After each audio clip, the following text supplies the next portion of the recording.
Hey guys, this is Eileen from Love Angels Light and Love Eileen Empowering. Mom, And I have kids at home for holidays.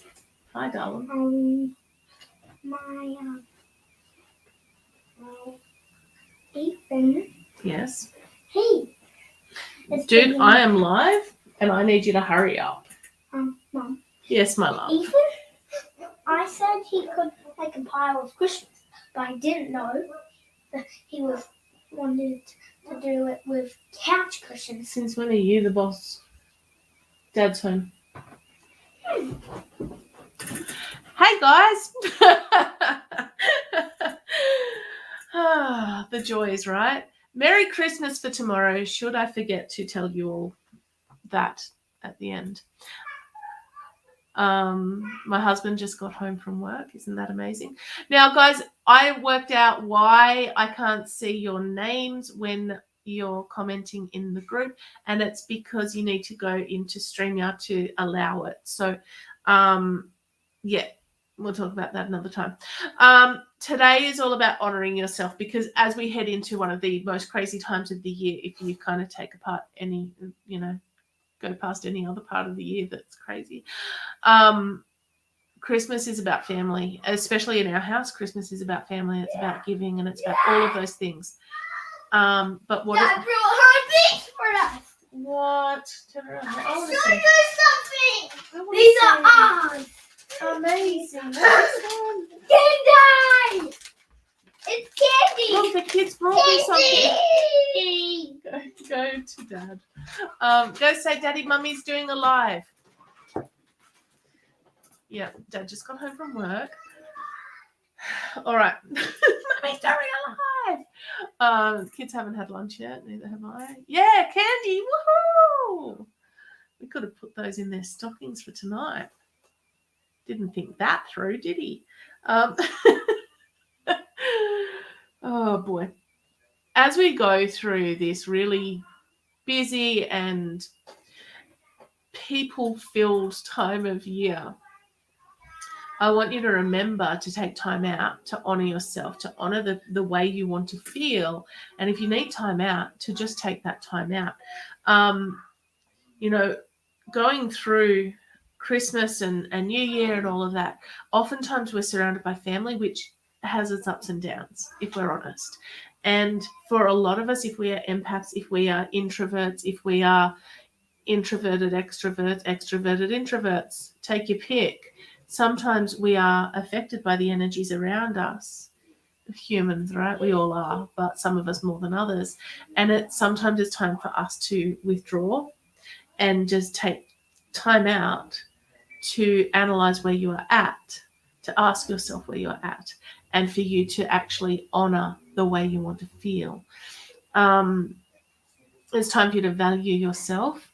It is time for you to put yourself first, because that's not selfish. It's where you get to fill your cup first, and then having your cup full will help you go and face those things that you need to do or want to do. One thing I want you to remember is that sometimes we're faced with situations we can't control. And it's about loving and accepting the fact that there are some situations that you can't control. And so when you look at these situations, it's time for you to turn your perspective around a little bit and go, okay, I can't control that because that is external to me. It has nothing to do with my thoughts, my words, my feelings, my actions. I can't control that. What I can control is how I see this situation, how I perceive it, and what it can then mean to me. And it's about shifting that meaning so that it doesn't affect you long term.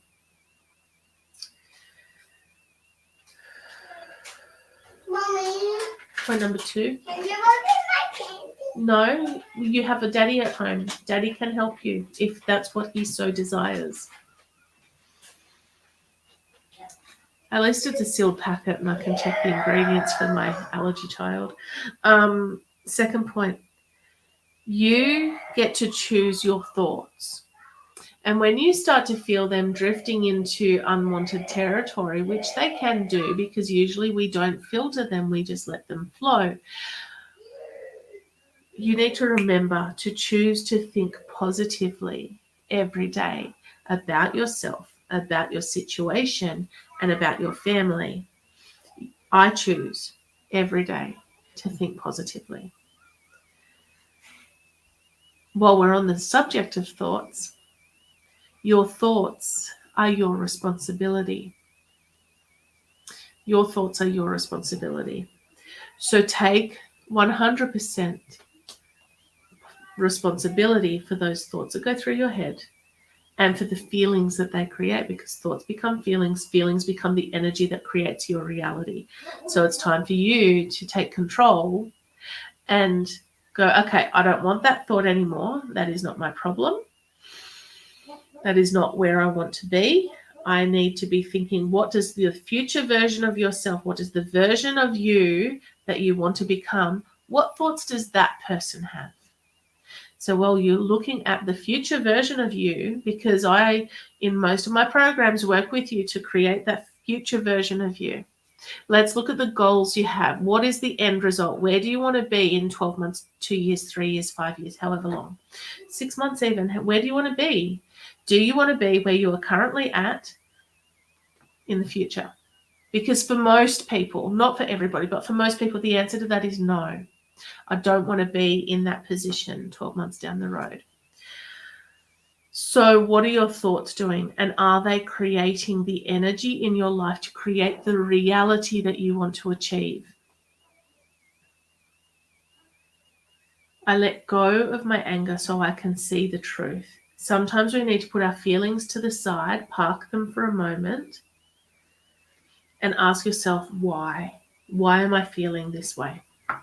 Sometimes it's an easy thing to answer. Sometimes we know why we're feeling a certain way, but sometimes we kind of go, I don't know why I'm feeling anxiety right now. What's behind the anxiety? Fear. What's behind the fear? I'm worried that people are going to see me and see the real me. Why are you worried about that? What's behind that fear? And if we kind of work our way backwards, it's because I don't feel like I'm good enough. It's like because I don't feel safe in my current environment. It's because blah, blah, blah. Okay. So then you can come to me and go, hey, Eileen, I did that thing where you go behind each of the feelings until I got to a point where I couldn't go backwards anymore. I need help with getting through this particular thing. Okay, let's book a session. All right. I just tried to drop my phone.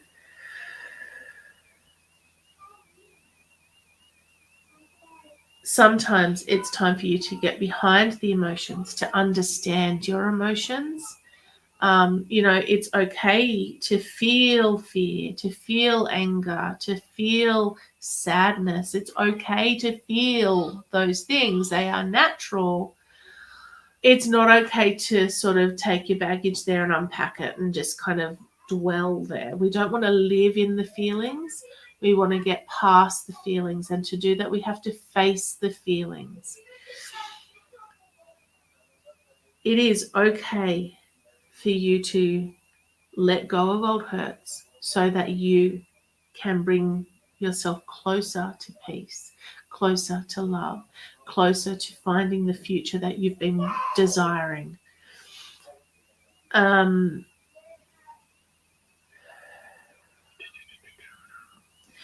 You have a choice to make. It is your responsibility to heal, to grow, to love yourself, to see yourself the way those closest to you see you, assuming that's a positive thing, to see yourselves the way I see you, to see yourselves the way your kids see you, to see yourself the way the world sees you. Because the way the world sees you doesn't have the lens of your experience.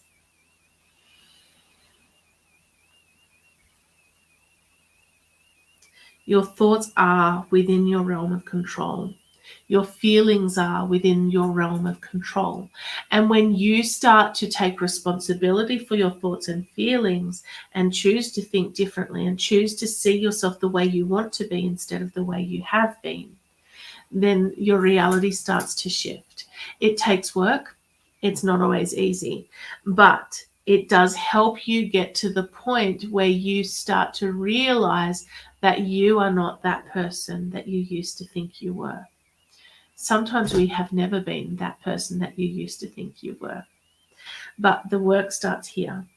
And it starts with a choice. And it starts with you actually deciding to accept the consequences of your actions, to face your fears, to choose peace, to overcome your fears, to see yourself the way you want to be, to actually embrace the anger or the sadness or the hurt or whatever it is that you've been hanging on to, for you to actually sit there and go, you know what?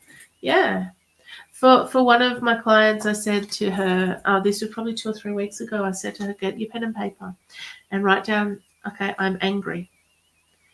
Because we were talking about anger, not because she had to make it up. We were talking about anger. I said, okay, write down I'm angry. And then write down all the things you are angry about. And she said, but I don't know what I'm angry about. And I said, well, okay, but that's okay. Sit down, clear your brain, take some deep breaths, put on some meditation music if you need to. But write down I'm angry, and then write down whatever the emotion is that you're feeling that is holding you back. Sit down and write down I'm angry. Why am I angry? I'm angry because I had a car accident when I came out of uni. I'm angry because I had this. I'm angry because this thing happened and that thing happened. And then you can sit there with that list of why you're angry or sad or hurt or depressed or having anxiety about or whatever it is. And on the other side of the page, you can go, okay, I had a car accident when I was 19. Why has that made me angry? Because I couldn't go straight into teaching, because I couldn't do this. I'm using an example from my life, all right? I was angry about it because blah, blah, blah, blah, blah. But what's the result of that? The result of that car accident means I can help people who've been through chronic pain issues, who have had massive trauma in their life that has stopped them from achieving the things they wanted to achieve. I can help people with that. Okay, the situation where I was sexually assaulted means I can help people who've been through that from personal experience. It means that I don't want to say qualified, but I have the experience. I'm not coming at it from a therapist point of view. I'm coming at it from, hey, I'm in the trench with you. I've been in that trench. That trench is a steaming pile. But do you want to stay there? Are you ready to climb out yet? Because I'm here at the top of it going, hey, I'm here. I can help you with that. Here's my hand. When you're ready, take it. All right?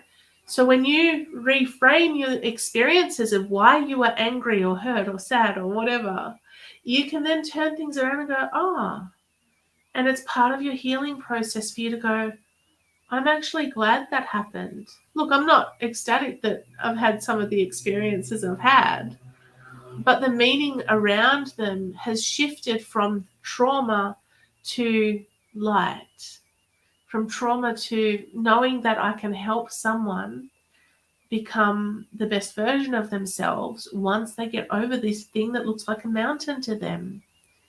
You know, if they're in the pits of despair, I can then sort of help them come out of that because I've experienced what they have, not the same. We don't have the same experiences. No two people have had, even two people that, I have an example where, my brothers and my sister and I, we all grew up in the same house, but we had some very different experiences, and the way we coped with it was completely different. Two people can have the exact same situation happen. Two people in a car accident. One of them might be 100% okay, not have the emotional trauma behind it, and the other one might be all the trauma. Do you know what I mean? Someone might be physically incapacitated by it and someone might not. What the difference is how we cope with it and how we decide to move forward. Do you want to get stuck in it? Because I was stuck in permanent injury land for 5 years. I wasn't stuck. It was like a turtle, right? Or a snail. That's the sort of pace I was working at. Because I had the emotional trauma of it to deal with as well. Sometimes we have a lot of trauma that is based on our past experiences. And sometimes that creates this mountain for us to sort of work our way through. And it might take a little bit longer. You know, there's no timeline on how long it takes for you to get over the things that you go through. You know, I had when I went back to teaching after 5 years, I said to them, I don't want to be on class with the child that injured me. And they were like, oh, I thought you'd be over that by now. Words that I will probably never say to someone, oh, I thought you'd be over that by now. I'm like, okay, so he potentially ruined my career. Not his fault, severely autistic child, but known to have that sort of violent sort of outbursts. Okay, but it's still your choice. It's still your choice. Now, turns out there was probably a bit of post-traumatic stress there, and the whole being around and that sort of level of aggressiveness, aggravation, aggression. There we go. We got there. Yeah, I can totally language today. You have a choice how you deal with things. All right, but if you want to envision and embody that future version of yourself, then there's some work to do back here to get you to there. But if you know what that future version of yourself looks like, then you can sort of come back to this point and go, okay, I want to be that person there who's all rainbows and lollipops. I want to be that, you know, I was going to say fluffy, but that's a whole different version of, you know, I want to be someone who believes in unicorns. So what does that look like for me in this moment? Well, in this moment, then I've got a whole lot of work to do on my belief system. I need to work out what I believe about unicorns, or what I believe about myself. So where do I start with those beliefs about beliefs? Doing well with the English today. What do I need to change about my beliefs about myself so that I can get to that point in the future where my belief system about me won't be rocked by the circumstances that sometimes happen beyond our control. All right, I think I've hit the end. There are things that you can do going into this silly season that will help you get through the crazy. Be prepared. What do I mean? Emotionally, be prepared. Put in the preparation work so that you can, mate, I am live right now. Get out of my shoes. Oh, catch. Oh, Daddy didn't open it yet. Go, Daddy, I am live right now. Ah, yeah. Okay, that's okay. Maybe later. You haven't had lunch yet, so we need to sort out lunch first. Later, you can have 4-year-olds. Anyone want one? He's very determined. Be prepared. Emotionally prepare yourself. Have a backup plan. If you start not coping with the situations that you are in, have a backup plan so that you can go, okay, I need an out. Maybe it's a walk around the block. Maybe it's just stepping outside and out of the energy of the people that you're around so that you can be okay within yourself. Or maybe it's going for a nap, and that is 100% okay. In a minute, dude. All right. Have a really happy, safe Christmas.